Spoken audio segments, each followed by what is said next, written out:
Okay students, हम अब तक प्रीवियस वीडियोस लेक्चर एंटी अरिथमिक्स में हम डिस्कस कर चुके हैं। क्लासिफिकेशन ऑफ ड्रग्स जिसमें हम क्लास 1 और क्लास 3 की बात कर चुके हैं। In today's video lecture our discussion will be limit to the class 2nd and class 4th। Like class 2nd की अगर हम बात करें तो उसमें आते हैं आपके बीटा ब्लॉकर्स। बीटा ब्लॉकर्स किस तरीके से एरिथमिया में रोल प्ले करते हैं और किस तरीके से हम क्लास 4 कैल्शियम चैनल ब्लॉकर को एरिथमिया के केस में यूज़ करते हैं। राइट, तो 1 बाय 1 हम डिस्कस करेंगे। बहुत ही आसान है, इसमें कुछ भी टेक्निकल ज़्यादा नहीं है। जैसा कि हम लोग प्रीवियस वीडियोस में डिस्कस कर चुके हैं। इन शॉर्ट, हम अगर बात करें नोडल कंडक्शन की, तो नोडल कंडक्शन में हमको कुछ इस तरीके की वेव्स मिलती हैं, लाइक ग्राफ मिलता है। उसमें अगर हम बात करते हैं, this is phase 4, phase 0 and phase 3। This phase 4 is also known as diastolic depolarization, right? Diastolic depolarization, and this phase 0 is like instant depolarization, which is done by calcium ion, and the phase 3rd, this is repolarization dependent on potassium ion. This is the nodal representation of action potential, and this is ventricular action potential, right? What we have discussed up to now in the previous videos as well, the ventricular action potential depolarization and nodal action potential depolarization dependent on different ion. Like if we talk about the depolarization of ventricular action potential, ventricular myofiber, it is basically dependent on what? Sodium ion. And if we talk about the phase 0 of nodal cell, it is dependent on calcium ion. As in today's video lecture, our topic is to discuss the mechanism of action of class, like we are going to discuss class 2nd and class 4th. Class 2nd is beta blocker and class 4th is calcium channel blocker. It's a very simple to define, like this mechanism, like this is also somewhat, this phase 4 is also somewhat related to what? Related to calcium. Here there are certain small amount of calcium that is also involved in the formation of phase 4. So when we take first we will talk about like beta blocker, then we will discuss calcium channel blocker. Like beta blockers are actually responsible for inhibiting the beta receptor present over the heart. The main beta receptor for the cardiac acceleration is beta 1 receptor. तो जो technically अगर हम बात करते हैं, दो तरीके से हम देखते हैं इसको। बीटा ब्लॉकर क्लास 2nd के मैकेनिज्म ऑफ एक्शन एरिथमिया में slope of phase 4, slope of phase 4 का मतलब है इस स्लोप की बात कर रहे हैं। तो देखिए बीटा, अगर हम बीटा रिसेप्टर को एक्टिवेट करने की बात करते हैं, तो बीटा रिसेप्टर एक्टिवेशन की बात करते हैं, तो आपका जो ये नोडल एक्शन पोटेंशियल ये बहुत ही ज्यादा फास्ट होगा। लेकिन जब हम बीटा ब्लॉकर्स की बात करते हैं, तो बीटा ब्लॉकर्स क्या करेंगे? बीटा रिसेप्टर पे आके बाइंड होंगे, तो जो एड्रेनेलिन और नॉर एड्रेनेलिन है वो अपने रिसेप्टर से आके बाइंड नहीं हो पाएगा। इट मींस कार्डियक एक्सेलरेशन नहीं हो पाएगा। कार्डियक एक्सेलरेशन कैसे नहीं हो पाएगा? क्योंकि ऐसे नोडल सेल एक्टिवेट नहीं हो पाएंगी, ज्यादा तेजी से इंपल्स जनरेट नहीं कर पाएंगी। तो इंपल्स का कंडक्शन बीटा ब्लॉकर्स के प्रेजेंस में किस तरीके का होगा?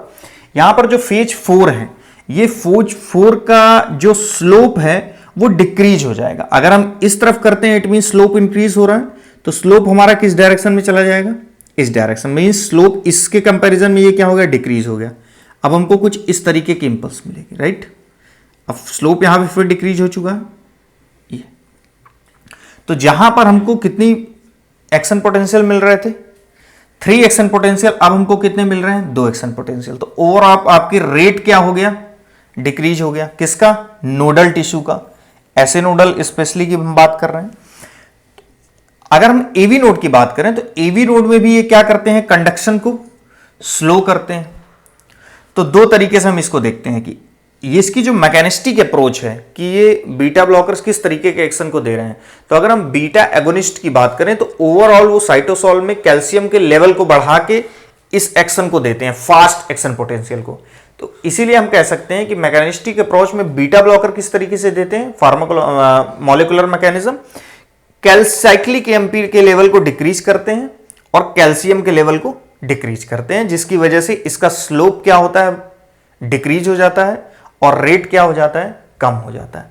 जब रेट कम होगा तो हम कंपेयर किस तरीके से करेंगे, जब रेट कम होगा तो ओवरऑल जो एरिथमिया है बेसिकली कहां पे, जो एरिथमिया की एक्टोपिक एक्टिविटी है, लाइक हार्ट के एट्रियम में किसी भी पार्ट में अगर री एंट्री मैकेनिज्म से हार्ट रेट बहुत ज्यादा है, तो चूंकि हार्ट के हर मतलब मायोकार्डियम में मसल में कैपेसिटी होती है क्या, बीट जनरेट करने की। तो अगर किसी पर्टिकुलर पार्ट में एट्रिया के बीट जनरेट करने की कैपेबिलिटी है, इट मींस वहां पे एक्टिविटी कैसी है, एक्टोपिक। तो हम ओवरऑल कैल्शियम के लेवल को डिक्रीज करके और ऐसे नोडल की फायरिंग को डिक्रीज करके उस एक्टोपिक एक्टिविटी को भी क्या कर सकते हैं, डिक्रीज कर सकते हैं। इट मींस हम हेल्प कर सकते हैं किसमें, एरिथमिया में। अब हम दूसरी बात करते हैं, ओवरऑल नॉर्मल लेवल जो बीटा ब्लॉकर्स का है, मैक्सिमम जो बीटा ब्लॉकर अपना एक्शन प्रोड्यूस करेंगे वो तब करेंगे जब heart under the influence of किसके हो, सिंपैथेटिक नर्वस सिस्टम के, सिंपैथेटिक न्यूरोट्रांसमीटर और हार्मोन्स के, लाइक एड्रेनेलिन एंड नॉरएड्रेनेलिन के। इनके प्रेजेंस में भी वो अपना एक्शन, इनके एब्सेंस में भी वो अपना एक्शन शो करेंगे, लेकिन कम। ये ज्यादा एक्शन तब शो करेंगे जब इनकी अवेलेबिलिटी हो, क्योंकि जब इनकी अवेलेबिलिटी होगी तो उसी को तो ब्लॉक करेंगे, राइट। तो इनके एब्सेंस में क्या करेंगे, इनके मतलब प्रेजेंस में, अंडर इसके इन्फ्लुएंस में वो अपना बीटा ब्लॉकर ज्यादा मैकेनिज्म ऑफ एक्शन प्रोड्यूस कर पाएंगे। अब हम बात करेंगे कि किस तरीके से कौन कौन सी एरिथमिया में बेसिकली यूज होता है। तो बेसिकली हम बात कर रहे हैं नोडल टिश्यूज में। नोडल टिश्यूज में हम बात कर रहे हैं एसए नोड और एवी नोड की। तो एसए नोड और एवी नोड में लाइक एट्रियल फ्लैटर में, एरिथमिया में हम बीटा ब्लॉकर का यूज करते हैं। और मेनली आप इसको खुद से ही समझ सकते हैं कि हम ओवरऑल बात कर रहे हैं एसए नोड और एवी नोड जो कि वेंट्रिकल के ऊपर है। अगर हम ऊपर का रेट डाउन स्लो करना चाह रहे हैं हार्ट का, इट मींस आप उस हर एरिथमिया को ट्रीट करने की बात कर रहे हो जो वेंट्रिकल के ऊपर है। तो कंबाइंडली हम प्रीवियस वीडियोस में डिस्कस कर चुके हैं उस एरिथमिया को जो वेंट्रिकल के अपर साइड में मींस एट्रियम में लाई करती है, उसको कंबाइंडली हम क्या बोलते हैं, supraventricular tachycardia. It means by using the beta blocker we can also treat the supraventricular tachycardia. Like अब इससे रिलेट कर सकते हैं कैल्शियम आयन से। As we have already discussed in the delayed after depolarization or after depolarization, there were also the calcium involvement. तो अगर आप calcium का लेवल कम कर रहे हैं, इट मींस आप आफ्टर डिपोलराइजेशन की मैकेनिज्म को भी, जो कि एरिथमिया की वजह हो सकती है, उसको भी कम कर रहे हैं। तो आप वो एक तरीके से ट्रीट कर रहे हैं। री एंट्रेंट मैकेनिज्म लाइक एक्टोपिक एक्टिविटी को भी आप सप्रेस कर रहे हैं। फियोक्रोमोसाइटोमा में क्या होगा, maximum level of adrenaline and noradrenaline depending on the tumour. किस तरीके का ट्यूमर है फियोक्रोमोसाइटोमा में, नॉरएड्रेनेलिन डिपेंडेंट है या एड्रेनेलिन डिपेंडेंट है। तो वहां पे अगर हम इसकी बात करेंगे तो सिंपैथेटिक जो हार्मोन या न्यूरोट्रांसमीटर उनका इन्फ्लुएंस ज्यादा होगा। जब उनका इन्फ्लुएंस ज्यादा होगा तो सीधी सी बात है कि जो बीटा ब्लॉकर है उनकी एक्टिविटी भी ज्यादा होगी। इस पॉइंट पे हम डिस्कस कर चुके हैं। एट लास्ट एनेस्थीसिया, जब हम हेलोथेन एनेस्थीसिया देते हैं तो उसकी वजह से जो एरिथमिया प्रोड्यूस होगी उसको हम bye using the beta blocker हम ट्रीट कर सकते हैं। अब हम बात करेंगे क्लास 4 की, क्लास 4 कैल्शियम चैनल ब्लॉकर। तो class 4 calcium channel blocker basically depend करते हैं, राइट, किसके, ये डिपेंड करते हैं यहां पे अगर हम वेंट्रिकुलर एक्शन पोटेंशियल की बात करें तो वेंट्रिकुलर एक्शन पोटेंशियल में यहां पे सोडियम आयन डिपेंडेंट है, यहां पे पार्शियल रिपोलराइजेशन में पोटेशियम आयन डिपेंडेंट है। लेकिन जो फेज 2 है जिसको हम बोलते हैं plateau phase, right, plateau phase में कौन सा आयन इन्वॉल्व है, कैल्शियम एंड पोटेशियम। तो अगर हम इस कैल्शियम के लेवल को क्या कर रहे हैं, like calcium channel blocker use कर रहे हैं, इट मींस कैल्शियम के लेवल को हम क्या कर रहे हैं, डिक्रीज कर रहे हैं। तो ओवरऑल ये जो ड्यूरेशन है ये क्या होगा, कैल्शियम का लेवल है यहां क्या होगा, तो यहां से रिपोलराइजेशन इस तरीके से हो जाएगा, राइट। तो जब इंस्टेंट में भी पॉसिबल रिपोलराइजेशन अगर यहां पे पार्शियल ही हो तो इसकी लेंथ क्या हो, एपीडी यहां पे इंक्रीज हो जाएगा। जब यहां पे कैल्शियम नहीं इन्वॉल्व होंगे, ये बैलेंस नहीं होगा तो ये कहां जाएगा, धीरे धीरे आगे की तरफ। बहुत स्लो पार्शियल रिपोलराइजेशन है, इसलिए वो आगे ले जाएगा। इट मींस एपीडी आपका बढ़ जाएगा। एपीडी बढ़ेगा तो आपका क्या बढ़ेगा, action potential duration. Effective refractory period भी बढ़ जाएगा। और इफेक्टिव रिफ्रैक्टरी पीरियड किसी पर्टिकुलर कहीं पे भी अगर इफेक्टिव रिफ्रैक्टरी पीरियड की बात करते हैं, इट मींस हम उसके प्रोटेक्टिव मैकेनिज्म की बात करते हैं। अगर कहीं पे भी किसी पर्टिकुलर टिश्यूज के में रिफ्रैक्टरी टिश्यू है अगर वो, इट मींस वो इस समय प्रोटेक्ट है, उस पर कोई दूसरी इंपल्स नहीं ट्रेवल कर सकती है। तो अगर यहां पे ईआरपी हम बढ़ा रहे हैं, तो ईआरपी बढ़ा रहे हैं, इट मींस जो वहां पे इंपल्स की ट्रेवलिंग है उसको हम क्या कर रहे हैं, कम कर रहे हैं। तो इंपल्स की ट्रेवलिंग को कम कर रहे हैं, इट मींस कौन, लाइक हम किसकी बात कर सकते हैं यहां पे, री एंट्री मैकेनिज्म की। री एंट्री मैकेनिज्म को हम यहां पर कम कर रहे हैं।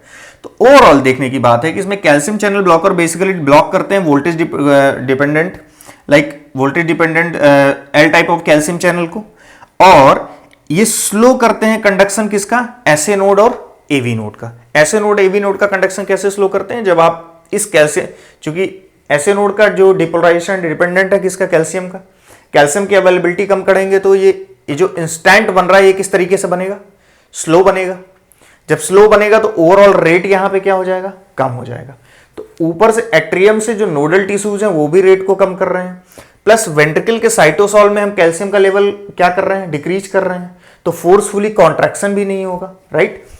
और जब कैल्शियम का लेवल यहां पे कम होगा तो देयर में भी पॉसिबिलिटी कि जो आफ्टर डिपोलराइजिंग क्या करेंगे, आफ्टर डिपोलराइजेशन या री एंट्री इंड्यूस्ड एरिथमिया है, वो भी हम calcium channel blocker by using with the help of calcium channel blocker हम उनको ट्रीट कर सकते हैं। अब हम बात करेंगे लाइक एट्रिया में, चूंकि अगर हम एट्रियल फ्लटर की बात करें तो एट्रियल फ्लटर प्रोग्रेसिवली किस में कन्वर्ट होता है, एट्रियल फिब्रिलेशन में समटाइम। तो atrial fibrillation sometime can be transfer to the ventricle, और वेंट्रिकल का रेट भी बहुत ज्यादा बढ़ जाए। लेकिन अगर हम कैल्शियम चैनल ब्लॉकर यूज करते हैं तो calcium channel blocker already by using calcium channel blocker we are also decreasing the rate of SA node through this phase 0, or by decreasing the level of calcium availability in the plateau phase। तो यहां पे भी APD को बढ़ा रहे हैं। तो दोनों जो कंबाइंडली जो रिजल्ट हैं वो हमारे ट्रीट करने के लिए है कि आप वेंट्रिकुलर जो रेट है ड्यूरिंग एट्रियल फ्लटर उसको भी कंट्रोल कर सकते हैं। तो ओवरऑल जो कैल्शियम चैनल ब्लॉकर और बीटा ब्लॉकर का मैकेनिज्म ऑफ एक्शन है वो ओवरऑल एम है, एक है, आपको बस इस तरीके से इसको एरिथमिया से रिलेट कर पाना है कि आपको ये चीज ट्रांसपेरेंट होनी चाहिए कि अगर हम बीटा ब्लॉकर की बात करते हैं तो वो जो सिंपैथेटिक इन्फ्लुएंस है उसको रोकने की बात करते हैं। तो क्या सिंपैथेटिक इन्फ्लुएंस की वजह से एरिथमिया होता है, उससे आपको रिलेट करके बीटा ब्लॉकर्स का आंसर देना है। अगर आप कैल्शियम चैनल की ब्लॉक करते हैं तो कैल्शियम चैनल ब्लॉकर की, तो कैल्शियम एक्शन पोटेंशियल में कहां कहां इन्वॉल्व है, अगर आप उस चीज को स्टॉप करते हैं इट मींस आप एक्शन पोटेंशियल को स्टॉप कर रहे हैं। तो हो सकता है आपका जो पोटेंशियल है वो प्रोलॉन्ग हो जाए, जैसे कि हमने यहां देखा। तो ईआरपी बढ़ने की हम बात करेंगे, और ईआरपी जब बढ़ेंगे तो प्रोटेक्टिव स्टेज हमारी बढ़ेगी, प्रोटेक्टिव ड्यूरेशन बढ़ेगा। तो उसमें हम री एंट्री से प्रोटेक्शन की बात करेंगे। तो ये बहुत ही छोटा सा टॉपिक बचा था एरिथमिया में, last mechanism of action of class 2nd and class 4th calcium channel blocker. I hope कि आपको समझ में आ गया होगा। अब हम नेक्स्ट वीडियो लेक्चर में बात करेंगे एंटी हाइपर लिपिडेमिक्स की। Thank you very much.